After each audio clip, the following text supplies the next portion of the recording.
What is going on, guys? MJ2005 Gundam here, and today I'm going to be reviewing the high-grade Guncannon from Gundam Cucuruz Doan's Island, the Earth Federation's combat support unit.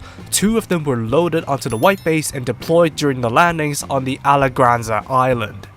With a higher price tag of 2,300 yen and being based on the origin Guncannon frame, you'd expect a good amount of box contents.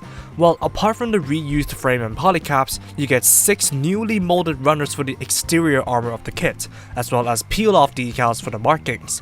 Build-wise, the construction is relatively simple, nowhere near as involved as, well, let's say, the Origin Gundam or Origin Gym, so it should be manageable no matter your experience in the hobby.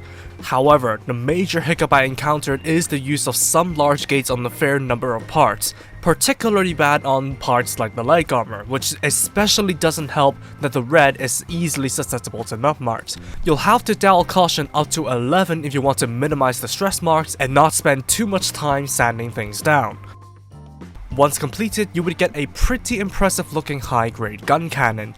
In keeping with the high-grade origin standards despite not being classed as one, this version of the mobile suits leans towards the more realistic side of things, with aesthetics spot on to the CG model, as well as plenty of surface detail to bring out.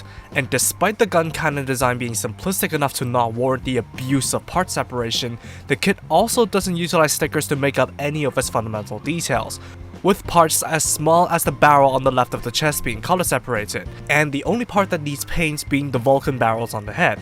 They should be grey.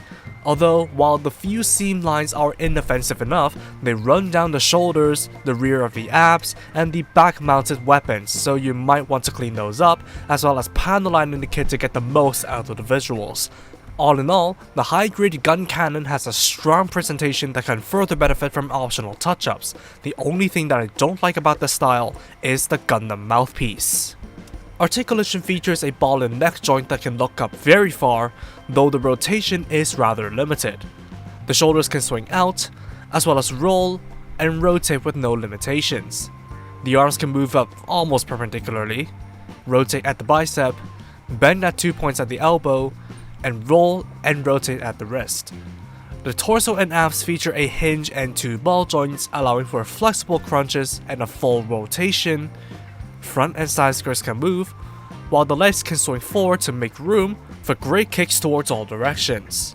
There's a thigh roll, double jointed knees, and hinged ball jointed ankles with flip-flop action.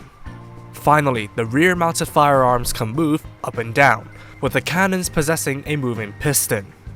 Altogether, the Guncannon's movement is rather flexible for what it is, though the head could have used a little bit more rotation range, and since it uses polycast for some core connections, those joints might differ in rigidity on a case-by-case basis.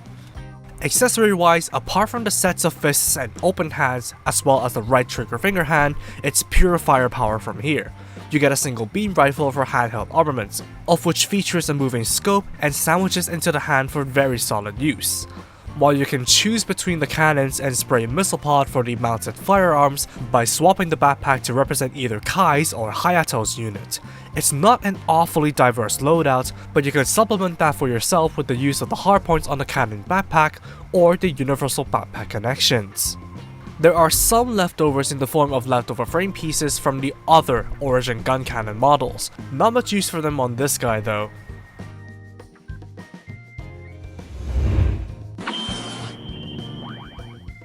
While this isn't my favorite interpretation of it, this high-grade Guncannon is a damn good kit. It presents a stunning out-of-box aesthetic, a good amount of hands, and both backpacks to build either units from the white base. However, the high-grade Origin Guncannon roots means it is subject to both its strengths and weaknesses, including the above-average high-grade price tag, while the gates and seam lines aren't really treated the best, especially compared to its predecessors. At the end of the day, the high-grade Guncannon isn't exactly a kit for play, but rather for display as part of the Operation V team.